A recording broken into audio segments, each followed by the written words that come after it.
Hello, everyone, and welcome back to the Van Maren Show on LifeSiteNews.com. My name is Jonathan Van Maren, and today I'm going to be talking to my friend Dr. Michael New. Now, some of you may recognize him because he's a fairly prominent academic in the pro-life movement, and he's been on this show to share his insights before. Just to give you a bit of an idea of his background, he's currently a research associate of political science and social research at the Catholic University of America. He's been an associate scholar at the Charlotte-Losay Institute for quite some time, and he's also a fellow at the Witherspoon Institute in Princeton, New Jersey. He's got a PhD in political science and a master's degree in statistics from Stanford University, and he has served as a postdoctoral fellow at the Harvard MIT Data Center and as a lecturer at the University of Massachusetts. His articles have appeared in various peer-reviewed journals, 4 of which have examined the impact of state-level abortion legislation. A lot of what he does has been used actually to make the case for pro-life laws across the United States. So his impact is really incalculable in some ways because there are very few academics in the pro-life field who are examining data and who are presenting an alternative narrative to the mainstream media. Because what we see and what we've seen just in the last couple of weeks is the mainstream media will pick up on some polling from Gallup or what have you, and they'll twist the data to make the assertion that the pro-life movement is losing, the abortion movement is winning, and because there aren't any academics from the pro-life side examining the same data and pointing out what the real story actually is, quite often that narrative has some legs. And so Dr. Michael New is basically the pro-life movement's academic firefighter, and that he constantly responds to all of these to different news stories coming out predicting the demise of the pro-life movement and the pro-life worldview. What I wanted to talk about with him today, in addition to a roundup of corrections to mainstream media coverage of the pro-life movement, is the fact that he was a speaker and participant in a recent men's march in Washington, D.C., a march made up completely of men opposing abortion, which I think is a really neat idea, especially because the idea that men should be involved in the pro-life movement is something I've been talking about for quite a long time, but is something that protesters frequently bring up, abortion activists frequently bring up. If you have a uterus, you can't have an opinion, things like that. Facts don't have penises, but these things don't really seem to make much of a difference to our opponents in the abortion movement. And I've actually given quite a few talks on this specific subject. In fact, I gave a talk on why men should be involved in the pro-life movement in Vienna after the March for Life in Austria a couple of years ago, because I really do think that men have a duty and a responsibility to stand up for the weak and vulnerable, and that what the pro-life movement needs is more men, not fewer men. And so with that, I have one of my favorite pro-life men coming on the podcast to share his insights with us, and this is my conversation with Dr. Michael New. Well, Michael, great to have you back on the podcast. And before we get into the main subject of our discussion today, letting all the listeners know about a March for Life that was exclusively made up of men, I want to get your statistical insight on a few things that have been going on that you've been writing for National Review Online, that you spoke with me about for a column here at LifeSite News. What is going on with Joe Biden's abortion budget? What's the good news and the bad news for pro-lifers in that, just to start off? I wish I had some good news, but I don't. The news for pro-lifers is pretty bad. I'll be honest, as far from a pro-life perspective, this is probably the worst budget that I have ever seen in my adult life. Just running through some of the lowlights, this budget calls for the repeal of the Hyde Amendment. That would make it possible for the Medicaid program in Washington, D.C. To fund elective abortions. It calls for a 17% increase in Title X family planning funding. Effectively, that is a slush fund for abortion facilities. President Biden, or I should say President Trump, rather, did something very good. He made it, impossible for Planned Parenthood to obtain Title X funding. But President Biden is working to restore their eligibility, and the Title X program is going to get a nice budget increase if Biden's proposal comes to law. It calls for a 72% increase in the United Nations Family Planning Fund. Again, they support abortion. They even support the coercive population control policies in China, including forced abortion.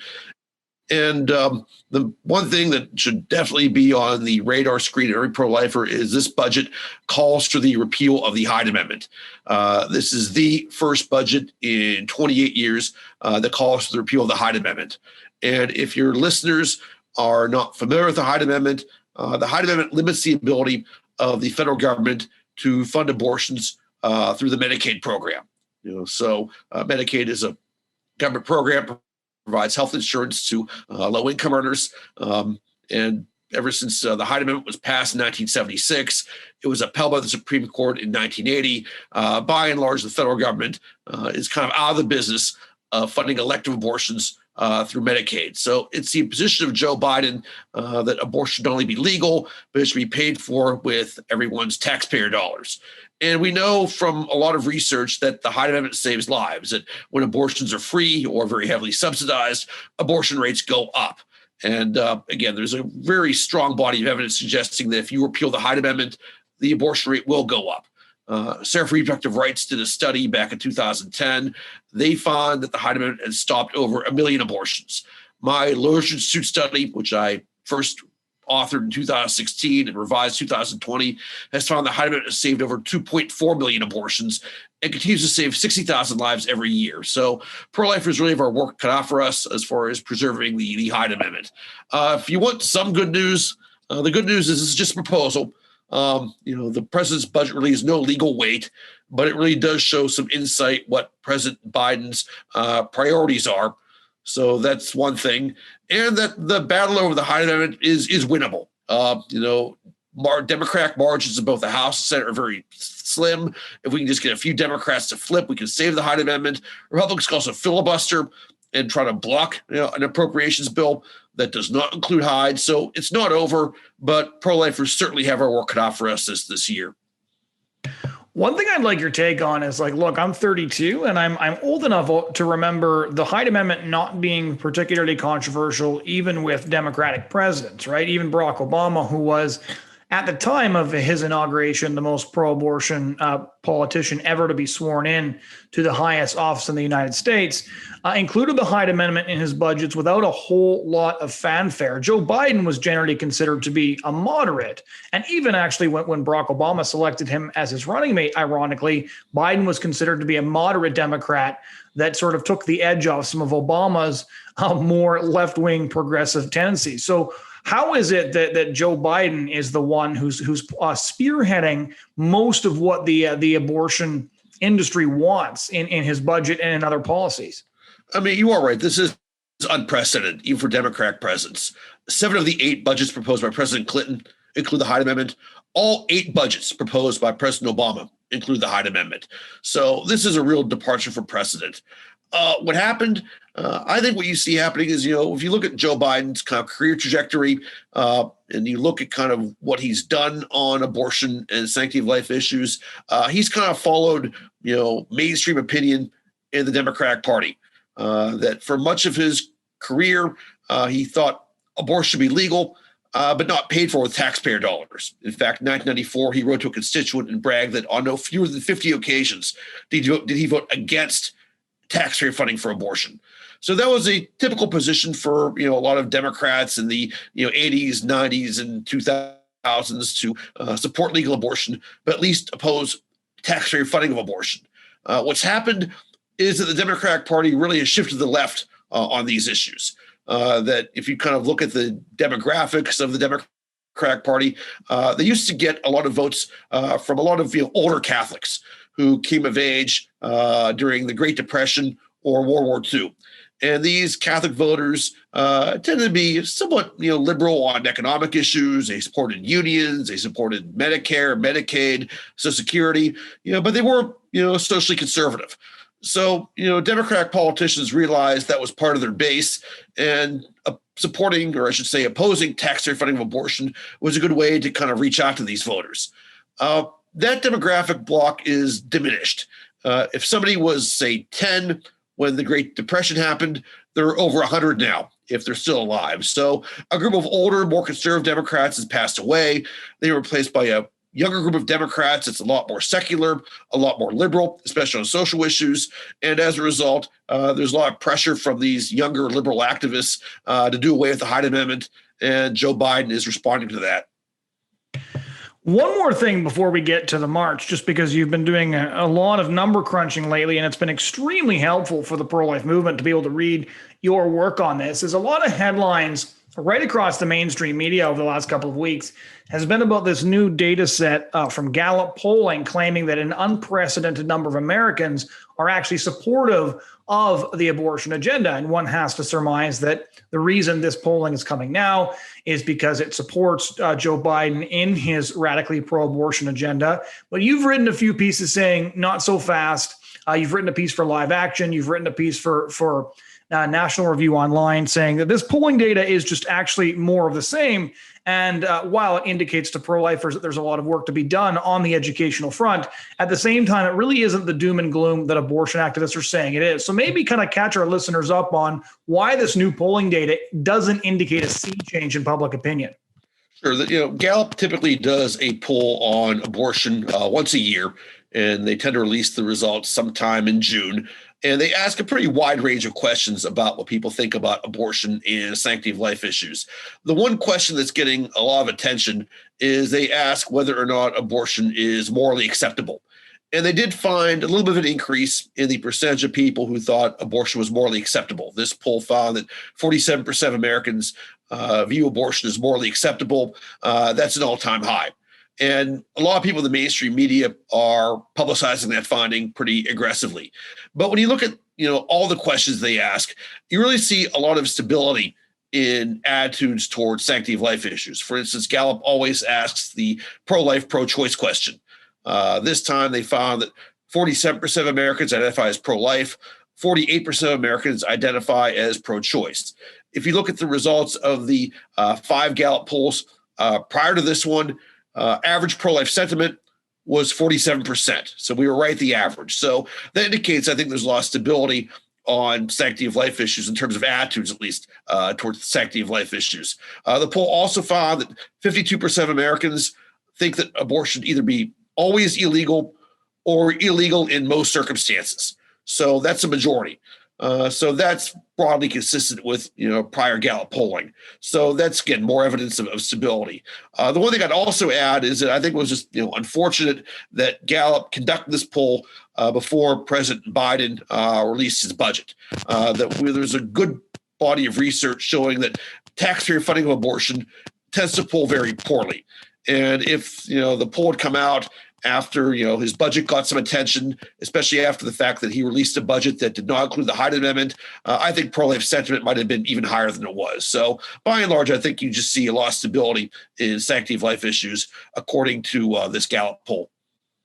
What do you think the term pro-life means in the polling context? Because there's a book that came out a couple of years by Ziad Munson, which you probably read, called Abortion Politics, in which he makes the case that people now refer to themselves as pro-life more as an indicator of where their political allegiance lies rather than specifically what their view on abortion is. What's your take on how useful the data we're getting from people like Gallup is?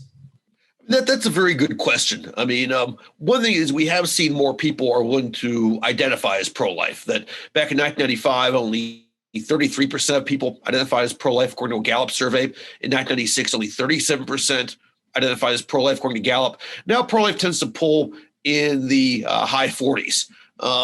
It's kind of hard to really kind of parse out what that means exactly. I mean, I do think that there have been some shifts in sentiment. But I also do think that people view the term pro-life, a bit differently than they did 25 years ago. I think at one point people kind of associate the pro-life movement with things like Operation Rescue and clinic blockades, whereas I think that's largely receded from public conscience today. I think now people identify the pro-life movement with things like ultrasounds. So again, I do think that the fact that some people identify as pro-life might mean they just dislike abortion or don't approve of abortion, but not necessarily believe that abortion should be, illegal. Again, it's kind of hard to really, figure out what people think exactly from some of these polls. But again, I do think the fact that people are more comfortable with the term pro-life is a good development. I think that identifying as pro-life just seems a lot more common and a lot more mainstream today than it was, say, 25 years ago. Now, on to the march. Maybe lay out for our listeners what this march made up exclusively of men to combat abortion was. Because as a full-time pro-life activist who is a man, we get a lot of feedback, shall we say, from people on the streets telling us that if you don't have a uterus and you don't have an opinion. I've actually given a lot of talks in 3 countries on why men should be involved in the pro-life movement and why I think men especially actually should be involved in the pro-life movement. But maybe explain to our listeners what the genesis of this idea was, what the event was all about. Sure. That the idea came from Jim Havens, who is a pro-life activist in Florida, and Father Stephen Imperato, who runs Life Ministries US. And they had the idea to get together and organize a pro-life men's march in Washington, D.C. They did this on relatively short notice and with a minimal budget. They had some very good speakers. They had Monsignor Pope, who's a priest here in the Washington, D.C. area. They had Walter Hoy, who does great pro-life work out in Oakland, California. They had, I was very honored. They had me speak. They had one time President of Canada, Alan Keyes, spoke. So on relatively short notice, they assembled a good group of speakers. And, what they argued reasonably was that, whenever there's an abortion, there's always a man connected in some way to that abortion. And they really wanted men to step up and to stop being part of the problem and instead be part of the solution. So, the purpose of the march were, kind of twofold. We wanted to first just really raise awareness of sanctity of life issues. We wanted to also expose the pro-abortion policies of President Biden. And again, our goal is to start a national men's movement to end abortion. So again, we had our event on Saturday. It attracted hundreds of people on relatively short notice. Again, everybody was wearing shirts and ties. I think that added a sense of dignity and class, professionals of the event. I think that their next thing they're going to do is organize a gathering when the U.S. Conference of Catholic Bishops has their General Assembly in Baltimore in mid-November. But again, I think they're going to plan to do similar kinds of events in the future and really encourage men to step up their efforts in building a culture of life. What was the atmosphere of this event? You said shirts and ties. I've obviously been to the March for Life many times. So have you. What was sort of the difference in atmosphere between this march of men against abortion versus the atmosphere at a general march to life in, say, D.C. or Ottawa or anywhere else? I think that this was a lot more solemn. We first gathered in front of an abortion facility here in the D.C. area. We heard a testimony from a speaker who, regretted an abortion that he had been involved with. That was very powerful and very moving. And what we decided to do as we walked to the rally point was just to remain silent. There's thoughts about doing a prayer or a chant or a song. We just decided that silence was the right approach. So we, in a very calm, dignified way, walked from the abortion facility several blocks to the site of our rally. And again, it was prayerful, it was solemn, it was silent, and I think it was very powerful.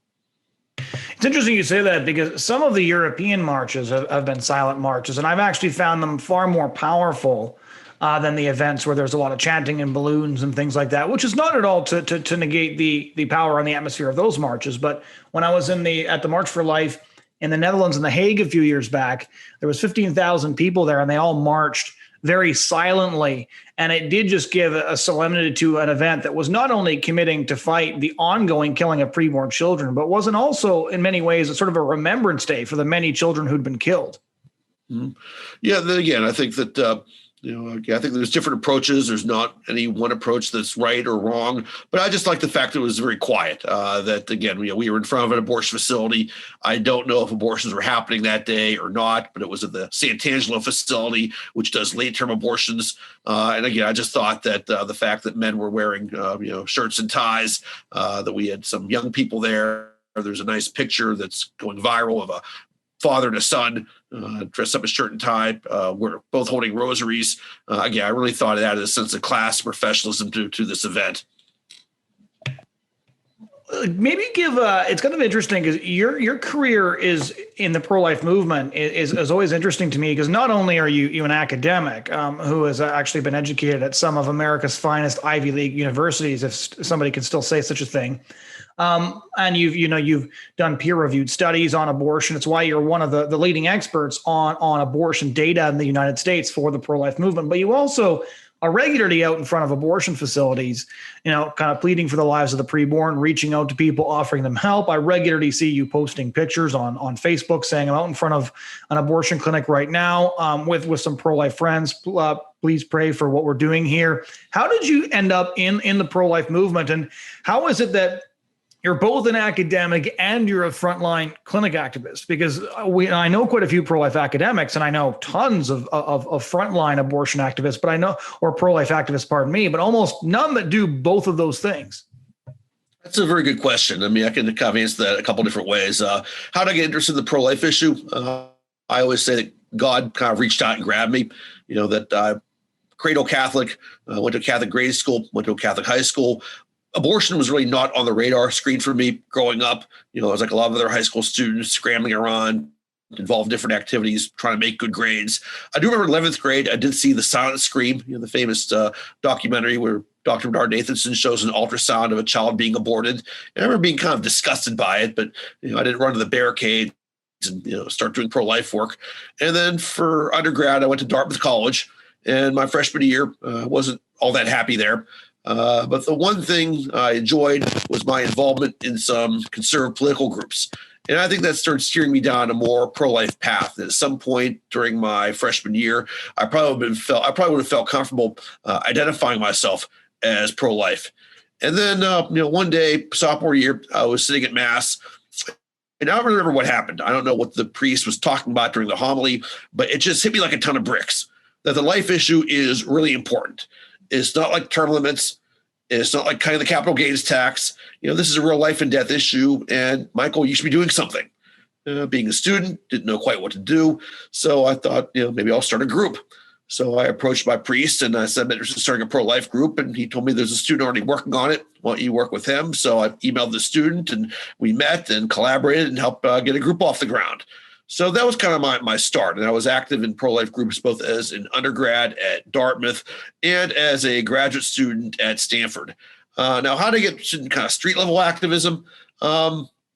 Essentially I was reading the book, I think, called Wrath of Angels. And basically it gives the history of kind of street level pro-life activism. Yes, by James Risen. Yep, and it kind of even dates back before Operation Rescue. That in like St. Louis in the 70s, that was really where a lot of the street level activism really got to start. And there were big clinic blockades that a lot of people participated in, and for a while they were really stopping a lot of abortions in St. Louis.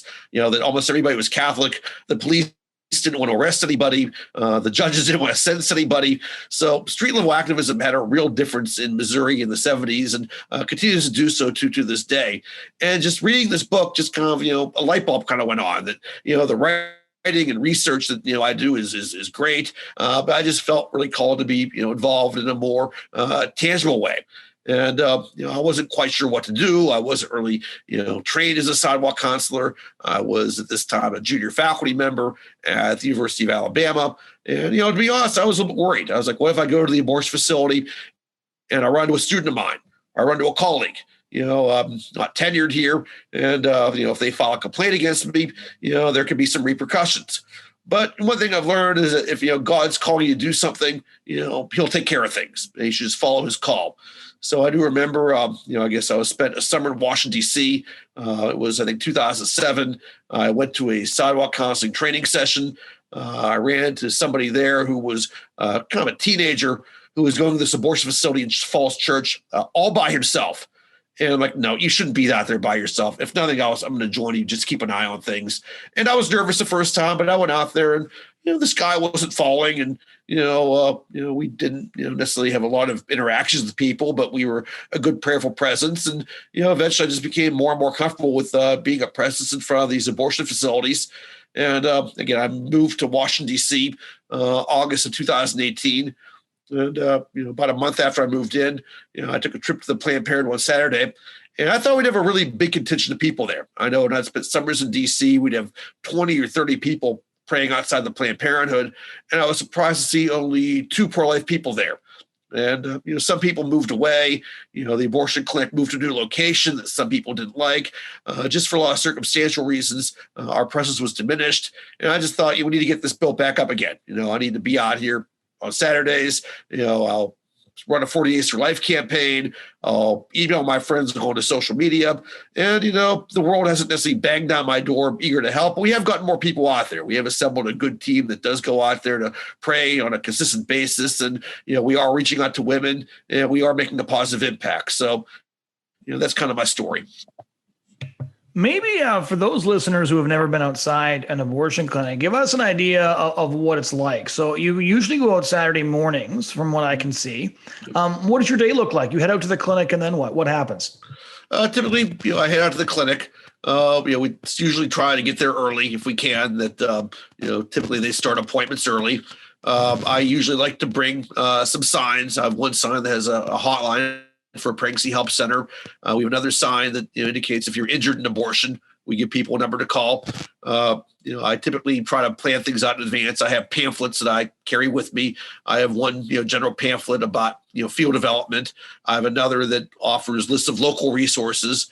I have another kind of handbill I give out that offers help about abortion pill reversal, that sometimes women take the abortion pill, but want it reversed. And I have information about that. And I also have a Spanish language brochure in case I do encounter somebody who speaks Spanish. So, we typically show up. Very often there are clinic escorts who, try to thwart us and do try to intercept the women before we get to them. And we just do our best to maintain a presence out there. There are some people who go and just provide prayer support. And that's very valuable. We just try to keep an eye out for people who we think might be entering the clinic. We try to approach them in a kind, compassionate, loving way, and offer them some alternatives, and see what we can't do to engage them a bit. I'll be honest, our batting average is not great. A lot of people simply ignore us. But I would say about 20-25% of the time, somebody will take a pamphlet or a flyer off us. And I think anybody who's been out there for any extended amount of time can at least think of one situation, usually more than one, where an abortion didn't happen because of their presence. Some people show up with misgivings and they see somebody out there and take it as a sign that they shouldn't go through with the abortion. Sometimes we do run into a friend or a boyfriend or a parent who doesn't want the abortion to take place. And if they hear about pregnancy help and other resources, that gives them some leverage to talk to the abortion-minded woman. So again, it's different. Every day is quite the same out there. We're not, frankly, terribly popular. That it's a very, frankly, liberal part of the city. People do come by and make snarky comments, and we just try to be prayerful and calm, and we offer prayers to everybody who's mean to us. But again, every day is different out there. Some days are busier than others. During the pandemic, we've not seen quite as much foot traffic. We strongly suspect they're kind of spreading their appointments out, so we have not seen quite as many women go to the clinic as we're accustomed to. But I think that should give some indication of what a typical day might look like. My final question then would be, as a participant and a speaker at the Men's March Against Abortion, and as a male pro-life activist who's been working in both academic circles and on the streets now for years, I guess we'll close off the podcast by asking you to address men directly. What do you think that men should be doing to fight abortion, and why do you think that they should be doing it? I think that men should kind of follow their calling. There's many good ways to build a culture of life. People obviously have to take a look at their skill set. Some people are called to give financially. Some people are called to run for office. But the one thing I would encourage everyone to do on this that's listening is consider spending some time out in front of an abortion facility. I think there's no better way to build a culture of life than to be a prayerful presence where the abortions are actually happening. So again, I typically think that women are often better at engaging other women than men are, but very often men are able to have good conversations with other men. And I've had good conversations with men outside of abortion facilities. So, God uses everybody who shows up. And as a man, you're called to live a Christian life. You're called to help build a culture of life. And again, consider being a presence outside of these abortion facilities. Again, as I said before, there's no better way to build a culture of life than to be a prayerful presence, where these abortions are taking place. Michael, thank you so much for joining us once again. Yeah, thank you for having me. Ladies and gentlemen, that was my conversation with pro-life academic Dr. Michael New. Thank you so much for joining us on the show this week. We do hope you enjoyed this conversation. And if you want to hear other insightful conversations like it, head over to lifesitenews.com. Click on the podcast tab. You can find past shows on similar subjects there, or you can subscribe to ensure that you get the latest updates to our show. We're on any podcast catcher that you can find. We're on YouTube, and we do really appreciate your time. Thanks so much for joining us, and we hope you'll join us again next week.